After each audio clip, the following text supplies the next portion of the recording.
It was a cold Tuesday morning in early spring, the kind where the breeze still remembered winter, and most of the city walked with their collars up and eyes down. Inside the city's crowded streets, where everyone was a blur just trying to reach. Somewhere else, one man stopped, for just a few seconds, and it changed everything. Jared was that man. Late for work, under pressure, and silently drowning in debt he was too proud to talk about. Jared ran his fingers through his thinning hair and hoped the coffee he spilled on his report wouldn't get him fired. As he crossed the busy street toward the train station, he noticed a woman struggling several steps ahead. A mother, clearly distressed, holding a wailing toddler in one arm and trying to gather a bag of scattered groceries with the other. Dozens of passers-by weaved around her, eyes down, ears full of earbuds. Jared hesitated. Time was tight. But something. Maybe the way the little girl's toy rabbit lay in a puddle, forgotten, made him stop. He knelt quickly, helped gather the groceries, reached for the rabbit, and handed it to the toddler, who instantly stopped crying. The mother's tired face lit up with a short but genuine, teary-eyed thank you. Jared smiled, nodded once, and jogged off. He didn't think about it again. But she did.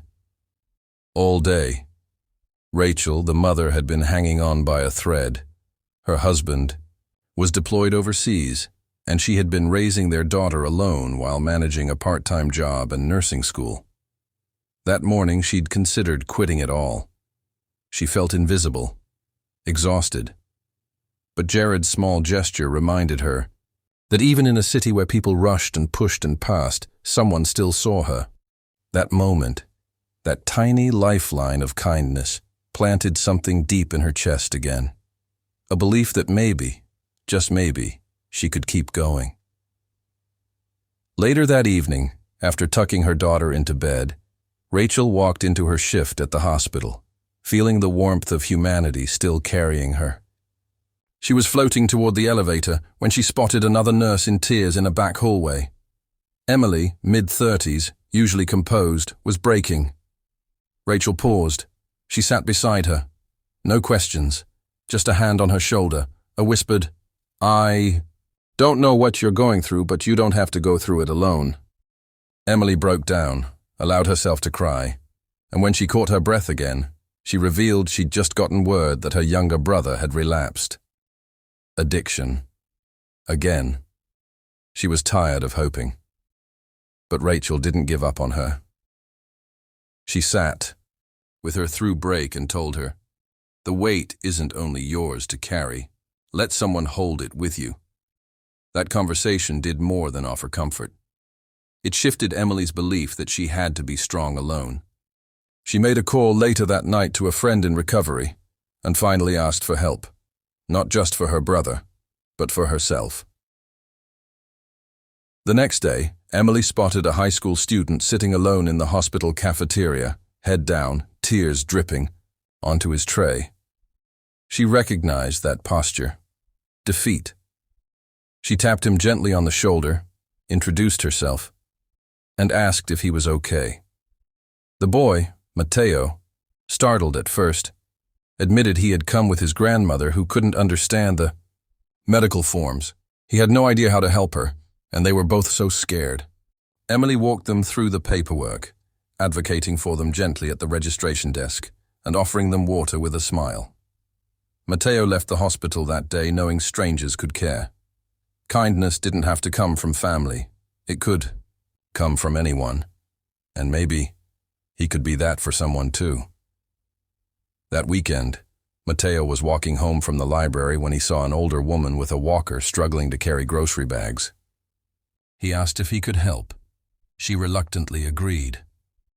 As they crossed a corner, she told him she used to be a music teacher. He said he loved music, but never had an instrument. When they got to her apartment, she handed him, of all things, an old acoustic guitar. "Take it," she said. "I can't play anymore, but maybe you can." Matteo didn't just learn to play, he learned to feel with sound. Within months, he was performing at open mics after school, where he met dozens of artists and shared space with people who had stories like his. Broken families, hard neighborhoods, no shortcuts. Music was the common language of resilience. One of those nights, he noticed a woman outside the venue crying softly to herself. No one stopped. He walked over, took out his guitar, and softly began a tune she might recognize. She looked up. Smiled a little. He nodded. "You're not invisible," he said. "You matter. Even on the days it doesn't feel like it." Her name was Claire. She was a teacher on the verge of burnout. That moment, that simple song on a sidewalk, anchored her. The next day, she returned to school with something different in her eyes, an attention to the quiet students, the ones who never raised a hand. During lunch, she noticed a girl alone at the far table, headphones on, drawing in a sketchbook. Claire sat beside her. No questions, just curiosity. "Your art is beautiful," she said. The girl smiled shyly and turned a page. More drawings, quiet battles, family illness, anxiety, but also hope. Claire encouraged her to submit her art for the school display. When the exhibition finally happened, the shy girl stood beside her drawing, a heart made of stitched-together hands, falling but being caught mid-air. She titled it, "One Day." That drawing went viral on the school's social media. It caught the attention of a local journalist doing a story on youth mental health. He reached out, did a feature, and through it, his editor pushed for more coverage on kindness, especially after his recent experience in the train station where a stranger had returned his lost wallet without asking for anything back.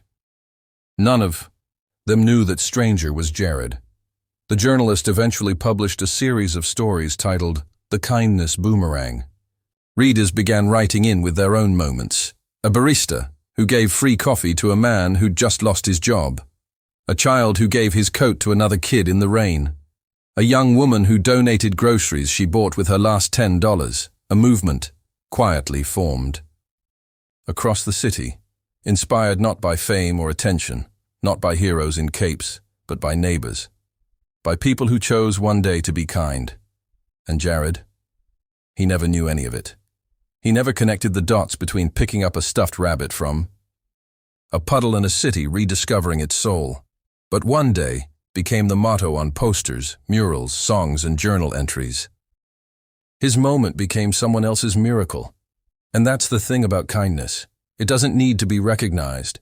It just needs to be done. Because it travels. It transforms. It returns. One day, one moment, one act. That's all it takes to create a ripple that circles the world and comes back when you need it most. Final inspirational message for video ending. The smallest act of kindness carries further than we see. Like a boomerang, it spins beyond our line of sight, touching hearts we'll never meet, only to return one day.